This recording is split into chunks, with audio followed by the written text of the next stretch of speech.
Photo bureau 14/1/2024 Sai ସାହିତ୍ୟ ସଂସ୍ଥାନ ପୁରୀ ଜିଲ୍ଲା ଡେଲାଙ୍ଗ ବିଳାସପୁର ଠାରେ ସାଇ ସାହିତ୍ୟ ସଂସ୍ଥାନର 11ତମ ବାର୍ଷିକ ଉତ୍ସବ ଅନୁଷ୍ଠିତ ହୋଇଯାଇଛି। ଏହି କାର୍ଯ୍ୟକ୍ରମରେ ସୁଦର୍ଶ ପ୍ରଧାନଙ୍କର 101 ଅଭିଷେକ ଏକପଦୀ କବିତା ପୁସ୍ତକ ଉନ୍ମୋଚନ ହୋଇଯାଇଛି ଏବଂ ଆଉ ଏକ ପୁସ୍ତକ କ୍ଷୁଦ୍ର ନାଟକ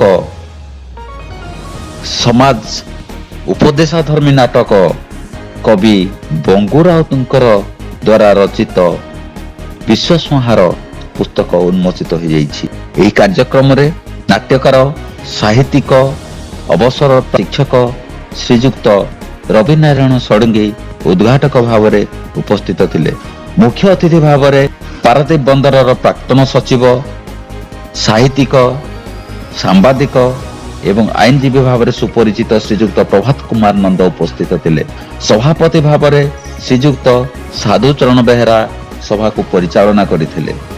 ମୁଖ୍ୟ ବକ୍ତା ଭାବରେ ଅଞ୍ଚଳର ଉଦୀୟମାନ ଯୁବ ସଂଗଠକ ସମାଜସେବୀ ଶଶଧର ପଣ୍ଡା ଉପସ୍ଥିତ ଥିଲେ ଏବଂ ମଞ୍ଚରେ ସ୍ଥାନୀୟ ସରପଞ୍ଚ ମହାଶୟା ମଧ୍ୟ ଉପସ୍ଥିତ ଥିଲେ। ଏହି କାର୍ଯ୍ୟକ୍ରମକୁ ସଂଯୋଜନା କରିଥିଲେ କବି ପ୍ରଦ୍ୟୁମ୍ନ ସିଂ ଏବଂ ତାଙ୍କୁ ସହଯୋଗ କରିଥିଲେ ସ୍ୱାଗତିକା ସାମନ୍ତରାୟ। କବିତା ଆସରର ଉପସ୍ଥିତ ଥିବା ମଞ୍ଚାସୀନ ଅତିଥିମାନେ କ୍ଷୋଭ ପ୍ରକାଶ କରିଥିଲେ ଯେ ସାହିତ୍ୟ ଏହି ଅବକ୍ଷୟଗାମୀ ଆଜି ଭାଷା ଏବଂ ସାହିତ୍ୟିକକୁ ସରକାର ଉପଯୁକ୍ତ ସମ୍ମାନ ଏବଂ ଖୋରାକ ଯୋଗାଉ ନାହିଁ, କବିକୁ ଉପଯୁକ୍ତ ସମ୍ମାନ ଦେଉନାହିଁ। ତେଣୁ ସରକାର ଦୃଷ୍ଟିଗୋଚର କରିବେ ବୋଲି ଆଶା ପୋଷଣ କରିଛନ୍ତି।